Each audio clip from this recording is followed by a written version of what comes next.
고맙습니다. 오늘 여러분들 저와 함께 이렇게 에베소서 6장에 있는 말씀을 계속 우리가 살펴보려고 합니다. 아마 지난주에는 여러분들 추석 명절이라서 아마 긴 시간을 좋은 시간을 보냈지 않았을까 생각을 합니다. 제가 어느 분에게 여쭤보니까 그 명절 시간이 굉장히 좋지 않았습니까? 너무 시간이 길어서 좀 따분했다. 라고 그렇게 말씀하시는 분들도 있더라고요. 그러니까 명절 시간이 너무 길면 그것도 또 별로 안 좋은 것 같아요. 명절은 적당하게 한 2박 3일 정도 하면은 딱 좋지 않을까 싶습니다. 어쨌든 그래도 뭐 즐겁게 일주일을 잘 보내고 또 주변에 있는 분들 중에는 해외여행을 또 가신 분들도 간혹 계시더라고요. 그래서 참 좋은 시간을 보내고 오시지 않았는가 하는 그런 생각을 해보게 됩니다. 지난주에 여러분들하고 이제 말씀을 좀 우리가 참고를 해봤는데 그 에베소서 6장 10절 이하에 있는 이 말씀에서 제가 첫 번째 우리 영적 전쟁에서 필요한 전략과 그 전술에 있어서 첫 번째 시간을 가졌습니다. 그때 제가 그 말씀을 통해서 마귀의 그 관계를 능히 대적하고 이기기 위한 그 전략과 전술이 무엇인가에 대해서 우리가 좀 생각을 해보았습니다. 여기 관계라는 이 말은요, 괴율이라는 뜻입니다. 괴계 또는 간교한 이렇게 말로 표현을 할 수 있습니다. 그러니까 좀 어려운 말이죠. 마귀의 관계라고 했을 때 이 관계가 사실 좀 쉬운 말로 말하면 교활함, 간교한 이런 뜻이거든요. 그런 마귀의 그 교활함, 그 간교함을 이렇게 이길 수 있는 전략과 전술이 뭘까? 그 전략과 전술에 있어서 10절에 기록된 그 말씀, 주 안에서와라는 말씀입니다. 그리고 그 힘의 능력으로 강건하여져야 된다고 그렇게 말씀을 드렸습니다. 이 말은 다른 말로 이야기하면 우리의 정체성을 분명히 알고 있어야 된다는 말이죠. 그러니까 나는 그리스도인이다 라는 그 사실에 대한 정체성, 이것이 굉장히 중요합니다. 내가 그리스도인이라는 그 사실에 대해서 모르고 그냥 넘어가게 되면은 그때부터 문제가 생기게 됩니다. 사실은 여러분, 내가 누군가에 대한 정체성은 참 중요합니다. 그래서 우리의 삶의 현장 속에서 저와 여러분들이 항상 경험할 수 있는 좋은 예들이 참 많습니다. 내가 남편이다 라고 했을 때 그 남편이라는 그 정체성을 잊어버리게 되면 엉뚱한 짓을 하게 되고 엉뚱한 생각을 하게 됩니다. 내가 아내다 라는 그런 정체성을 잃어버리게 되면 동일하게 남편처럼 엉뚱하고 엉뚱한 생각을 하게 되고 행동을 하게 됩니다. 내가 학생이라는 정체성을 모르면요, 어떻게 됩니까? 공부 안 합니다. 그리고 열심히 놀죠. 시간을 허비하며 살아갑니다. 또 어떤 사람은요, 내가 직장인이다, 어느 회사의 직장인이다 했을 때 그 직장인의 정체성을 망각해버리면 그러면 그 직장에 출근하지 않습니다. 그리고 딴짓을 합니다. 그것이 바로 이 정체성의 문제의 결과이죠. 그러니까 내가 누군가에 대한 저 정체성, 내가 어떤 사람인가, 내가 어떤 직분을 갖고 있고 내가 어떤 상황에 있고 내가 무엇인가에 대한 그 정체성은 참 중요합니다. 이것을 망각하고 잊어버리면 그때부터 우리가 뭘 해야 될지에 대한 사명을 잃어버리게 되어진다는 사실입니다. 그러니까 나는 그리스도인이다. 이 정체성이 굉장히 중요합니다. 우리 교회에 3대 사명 선언문이 있는 것을 여러분 아십니까? 우리 교회 주보에 보면 3가지의 사명 선언문이 있습니다. 그 사명 선언문 3가지가 앞면에 있는데, 첫 번째는 100% 그리스도인이 되자입니다. 두 번째는 100% 그리스도인으로서 살자는 겁니다.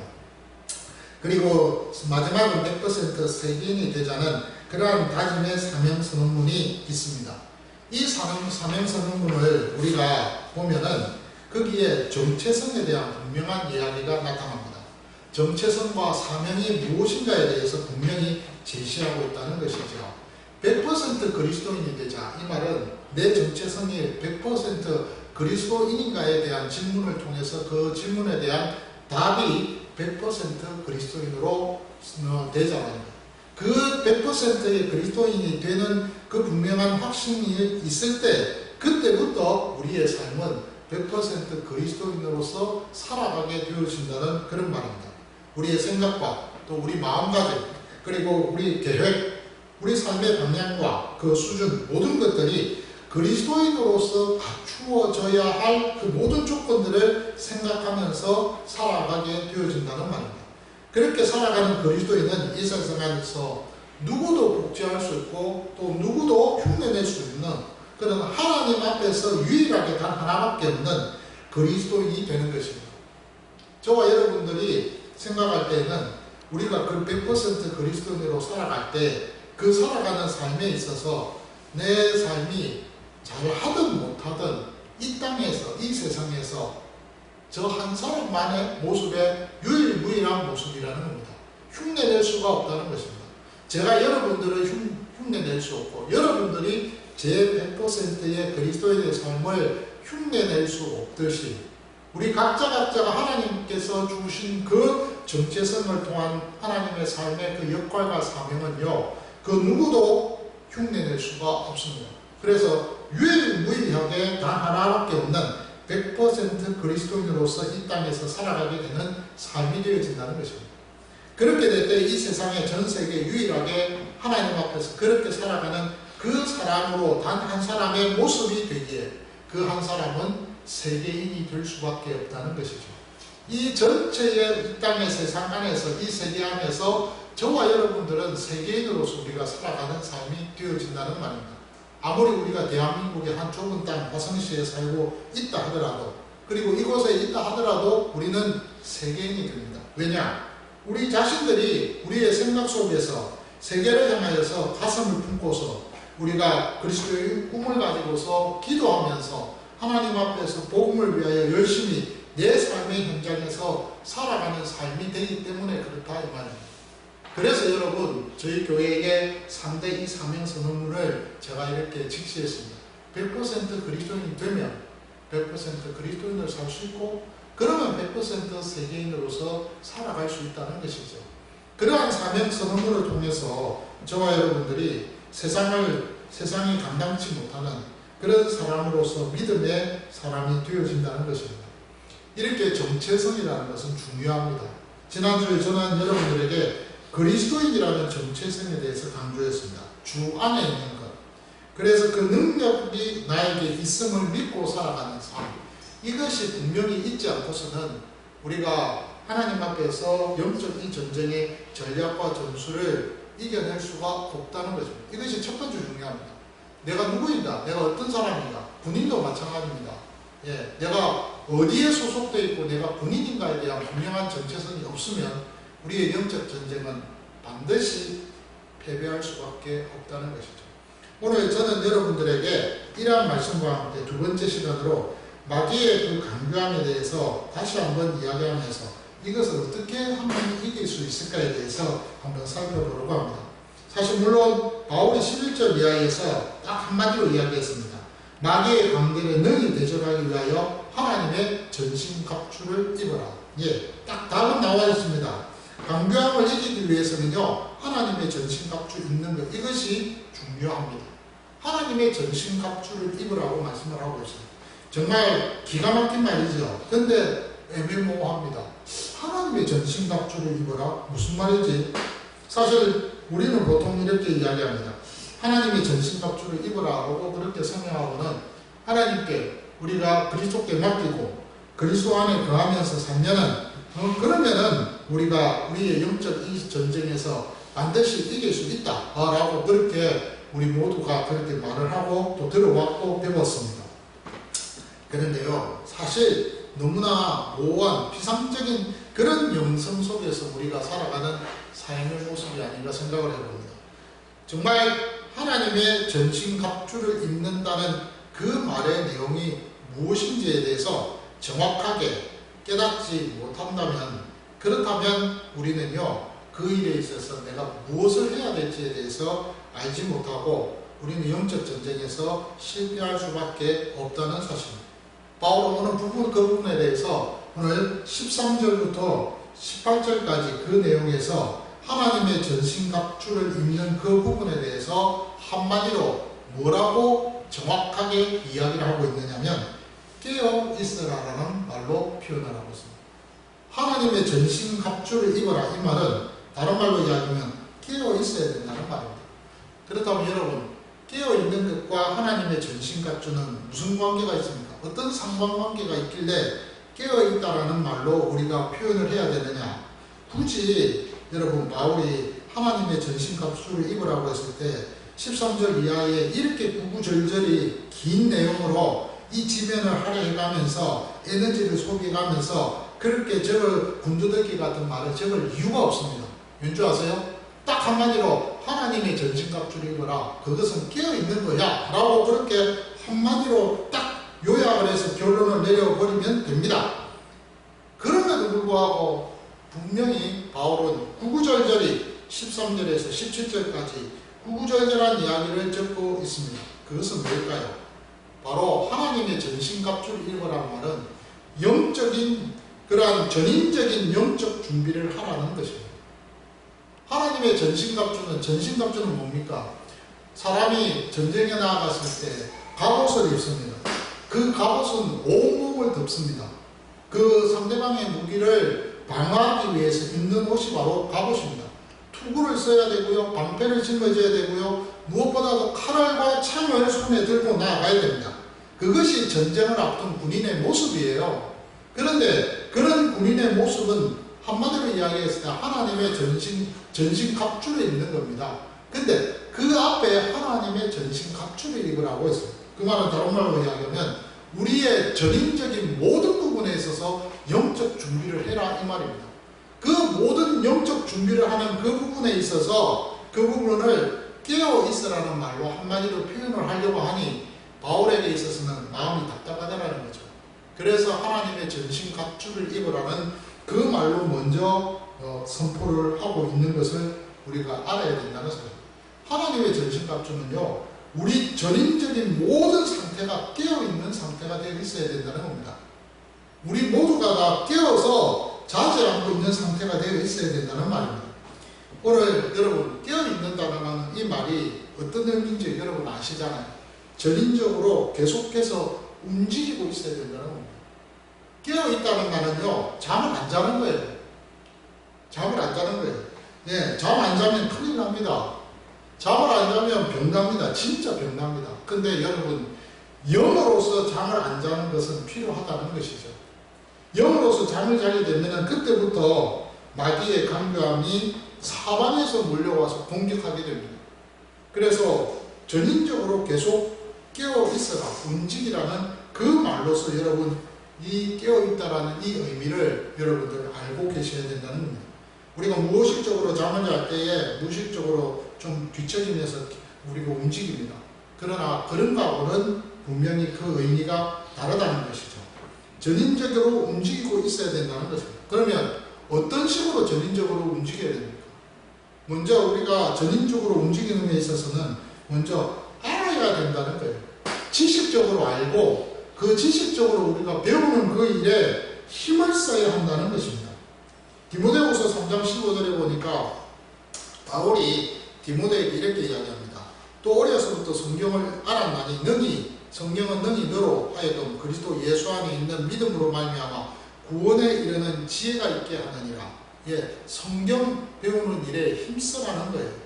디모데는 바울에게 있어서 믿음의 아들입니다. 그가 하나님 앞에서 부름을 받고 나서 바울의 제자가 되고 또한 영적 아들이 되어져서 그는 바울 이어서 소아시아와 유럽에 여러 많은 흩어져 있는 교회들을 세워 나가는 그 일에 큰 역할을 했던 사람이 바로 디모데입니다. 근데 바울이 그 디모데에게 하는 말입니다. 성경 배우고 읽는 데에 힘을 써라는 것입니다. 근데 재미있는 것은 오늘 본문에 바울은요 13절 이하에 전신갑주를 입으라고 그렇게 이야기를 하고 나서 곰곰이 여러분 14절부터 읽어보십시오. 거의 다가 말씀에 관계되는 내용입니다. 자 보십시다. 그런즉 서서 진리로 너희 허리띠를 띠고 의의 호심경을 붙이고 14절입니다. 15절입니다. 평안의 복음이 준비한 것으로 신을 신고 16절입니다. 모든 것 위에 믿음의 방패를 가지고 이로써 능히 악한 자의 모든 불화살을 소멸하고 17절입니다. 구원의 투구와 성령의 것 곧 하나님의 말씀을 가져다 꼭 되어 있습니다. 그러니까 결론적으로 본문을 여러분 읽어보시면요 이 구절들이 거의 다가 붙어있고 따로 떼어져 있고 그냥 이렇게 우리가 막 마침표 찍듯이 딱딱 찍혀져 있는 것을 보게 됩니다. 바울이 지금 이 내용을 기록을 하면서 강조하고 싶었던 것은 17절에 나오는 하나님의 말씀이었다는 겁니다. 너희들이 말씀 배우는 그 일에 힘을 써야 된다는 것이죠. 오늘 16절에 보면 모든 것 위에 믿음의 방패라는 말이 나옵니다.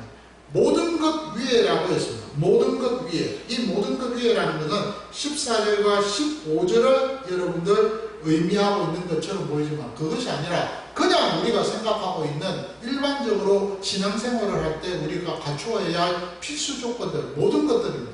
그 위에 믿음의 방패를 가져라. 이 믿음의 방패라는 것은 외적이 왔을 때 그 외적을 막아내는 하나의 도구가 방패입니다. 그것이 믿음이라는 거예요. 근데 그 믿음을 갖기 위해서는 어떻게 해야 됩니까? 하나님의 말씀이 필요하다는 것이죠. 그리고 무엇보다도 이로써 능히 약한 자 모든 불화살을 소멸하고, 이것도 막는 그 내용을 이야기하고 있잖아요. 17절에 구원의 투구와 성령의 곧 하나님의 말씀을 가져라. 하나님의 말씀을 가리켜서 구원의 투구라고 이야기하고 성령의 검이라고 그렇게 비유하고 있는 것을 봅니다. 이럴 때 여러분 바울은요, 지금 하고자 하는 말은 성경 열심히 읽고 성경 열심히 배워라 이 말을 하고 있는 겁니다. 하나님의 말씀 배우는 그 일에 너희들이 정말로 열정을 가지고 최선을 다해라는 것입니다. 성경 속에 여러분 우리는요, 마귀가 우리를 어떻게 공격할지에 대한 여러 가지 방법들에 대해서 경고해주는 그 교훈들이 진짜 많습니다. 어떤 식으로 마귀가 우리를 공격한다. 거기에서 우리가 그 마귀의 어떤 음모라든지 그 강교함이라든지 엄명함에 대한 그런 내용들을 우리가 발견하게 되어진다는 것. 이런 것들에 대해서 알면 알수록 마귀가 처음 거듭할 때 훨씬 쉽고 빠르게 그 일들을 간파할 수가 있다는 것입니다. 그리고 대항할 수가 있는 것이죠. 그러니까 여러분, 말씀을 읽는 것 굉장히 중요합니다. 반드시 해야 됩니다. 하루에 여러분, 저는 여러분들에게 제안 드리고 싶은 것이 있는데요. 정말로 성경 읽는 그 일을 정말 최선을 다해야 됩니다. 성경 안에서 이단이 무엇인지도 배우게 됩니다. 성경 안에서 교파가, 종파가 어떻게 나누어졌는지도 나옵니다. 성경 안에서 마귀가 이렇게 활동하는 내용이 어떤 내용인가를 배울 수가 있습니다. 성경과 그 교훈을 알지 못하면 이런 일을 우리가 절대로 알 수가 없다는 사실입니다. 그렇기 때문에 저와 여러분들은요, 성경 읽는 그 일에 있어서 최선을 다해요. 성경 읽는 그 마음이 싫어지면 그때부터 마귀가 역사하기 시작한다는 것을 여러분 명심하셔야 됩니다. 그래서 마귀가 역사하는 그 일을 막기 위해서는 저는요, 개인적으로 여러분들에게 추천을 드립니다. 하루에 적어도 3장 이상은 성경을 읽으십시오. 진짜 읽어야 돼요. 성경 안 읽으면 큰일입니다. 그 성경의 내용이 무슨 뜻인지 알든지 모르든지 상관없습니다. 일단 읽으시기 바랍니다. 중요합니다. 읽어야 됩니다. 안 읽고 어떻게 알 수 있습니까? 신앙생활은요, 알아야 됩니다. 안다는 것은 지식입니다.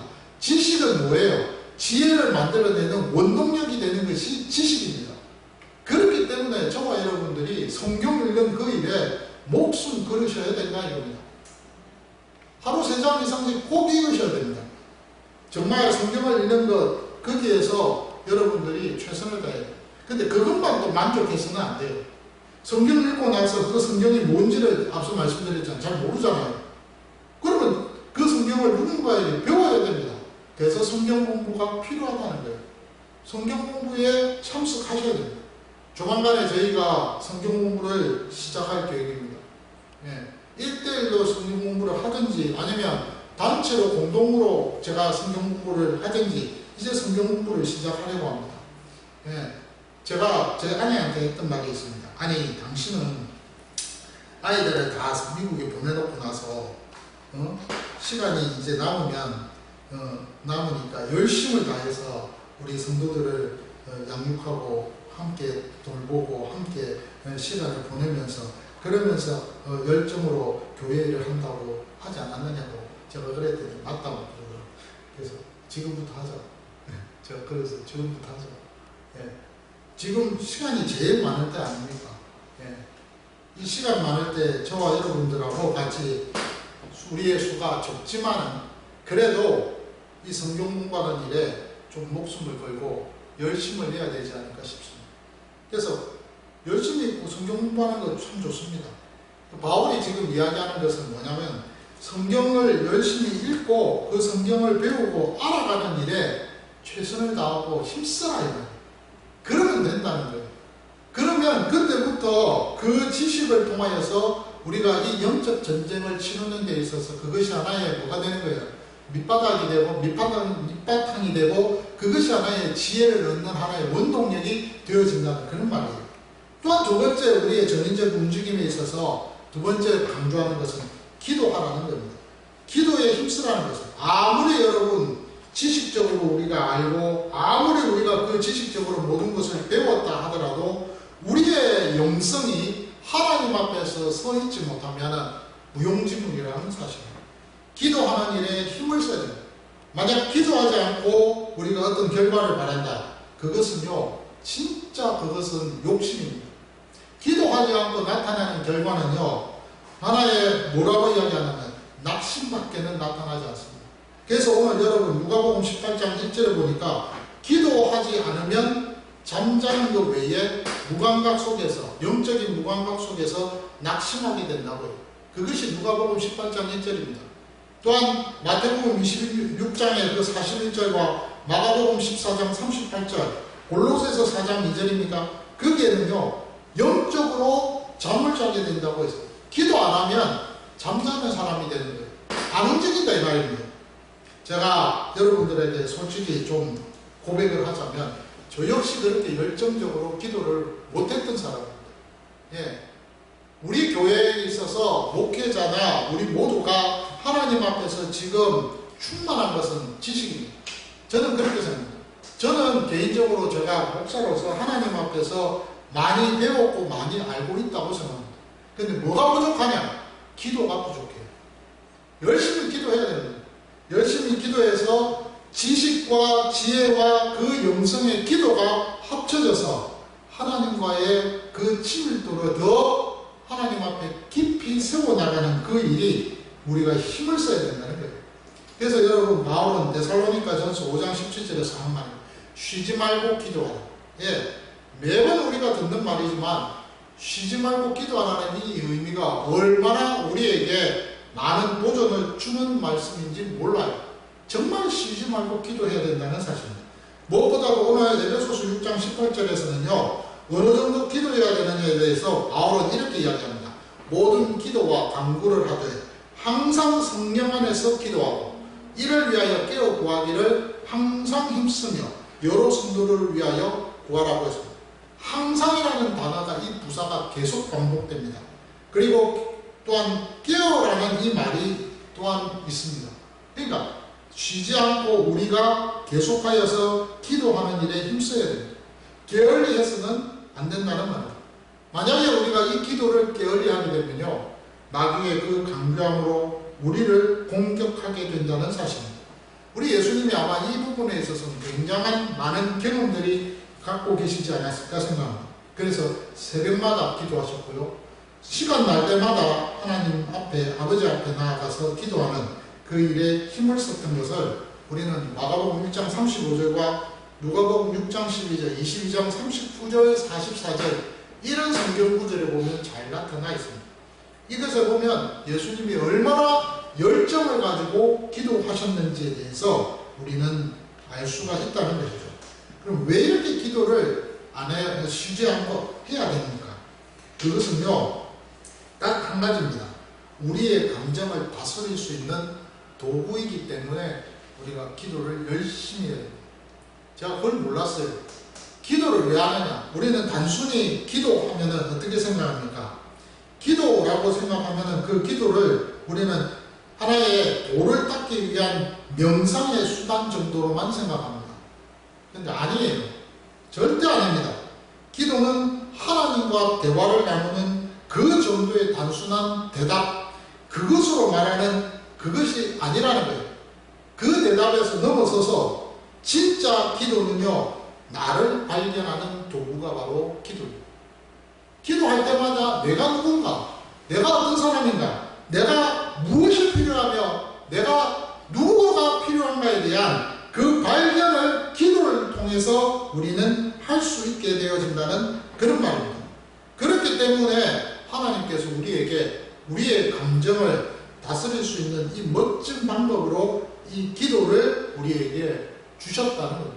기도하면 나의 영성도 성장할 뿐만 아니라 무엇보다도 나를 발견하게 되고, 나를 발견하면 내가 어떤 존재라는 것을 알게 되고, 내가 어떤 존재라는 것을 알게 되면 내가 무엇이 필요하다는 것을 알게 되고, 내가 무엇이 필요하다는 것을 알게 되면 그때부터 하나님 앞에서 살아가는 그 삶의 자세가 달라질 수밖에 없다는 겁니다.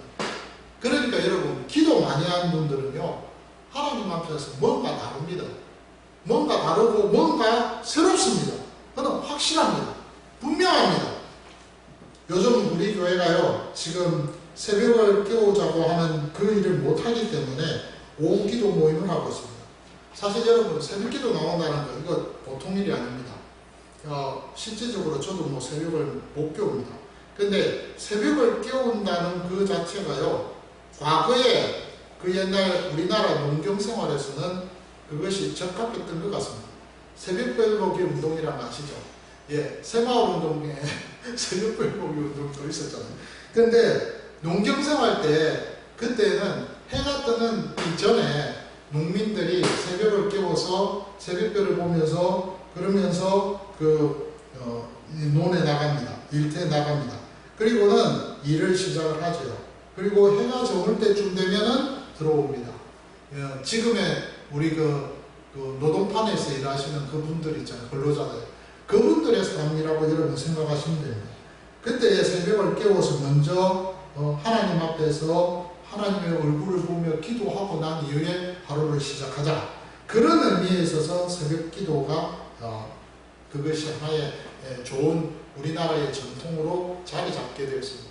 근데 여러분, 지금 현대에 와서 새벽을 깨우면요, 기도로 먼저 그렇게 하나님 앞에 나아가서 또 이렇게 기도해 봅시다 라고 그렇게 하기보다는 출근하기 바쁩니다. 새벽에 일어나가지고 출근 준비하기 바쁘지, 누가 지금 새벽 기도 나와갖고 새벽에 기도를 합니까? 특세라는 거 있으시잖아요, 여러분. 특별 새벽 기도. 부활절, 고난주간을 통해서 한 주간 특별 새벽 기도, 그래서 새벽을 깨우자 해서 나오시는 분들이 있습니다. 근데 그분들 새벽 기도 나올 때 다 이렇게 중직자들 보면 나옵니다. 예, 집사님들도 나오고, 어느 큰 교회들 보면 다 그렇게 해요. 근데 그분들이 그런 일주일 동안은 그렇게 하는 이유가 뭐냐면, 특별히 그 시간만큼은 내가 좀 직장에 늦게 나가고, 아니면은 반차를 쓰고, 이런 식으로 시간을 조절을 해서, 그래서 새벽 기도를 하는 거예요. 일주일밖에 안 되니까. 근데 그걸 1년 365일 새벽 기도를 하라고 하면 가능할까요? 불가능합니다.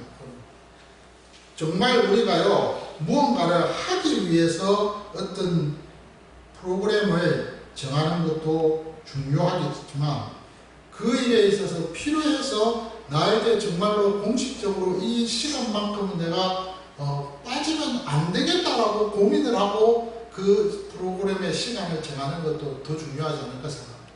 그래서 저희 교회는요, 공식적으로 저녁 10시에 기도합니다. 그래서 저녁 10시에 모두가 다 교회 나오실 수 있는 분은 교회 나와서 함께 기도하고요.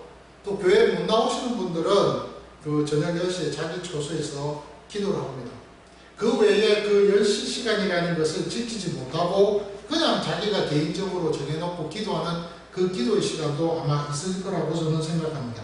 근데 저는 가급적이면은 10시라는 그 시간을 지키면 좋겠다고 생각합니다. 왜냐면요, 혹시 여러분 그거 아십니까? 사람이 항상 그래요. 어떤 바쁜 일이 있고 그리고 또 어떤 피치 못할 일이 있어서 내가 개인적으로 정해놓은 그 시간을 가지고 기도를 하려고 했는데 못하는 경우들이 있지 않습니까? 한 번 빠지고, 두 번 빠지고, 세 번 빠지고, 그건 못하는 거예요.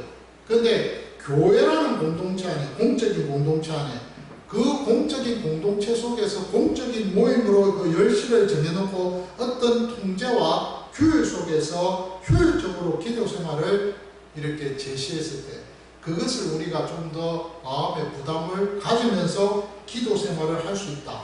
이거 얼마나 도움되는 것이 아닌가 생각합니다. 그래서 10시를 가급적이면 지키자는 그런 의미죠. 어쨌든 여러분, 우리가 기도 생활 열심히 해요. 기도 안 하면 안 됩니다. 기도 진짜 많이 해야 됩니다. 그렇게 해서 여러분들, 우리가 하나님 앞에서 우리의 영적인 이 상태를 하나님 앞에서 언제나 돌이켜봐야 된다는 것입니다. 그래서 여러분, 마지막으로 전인적인 움직임에 있어서 바울은 이런 말을 했습니다.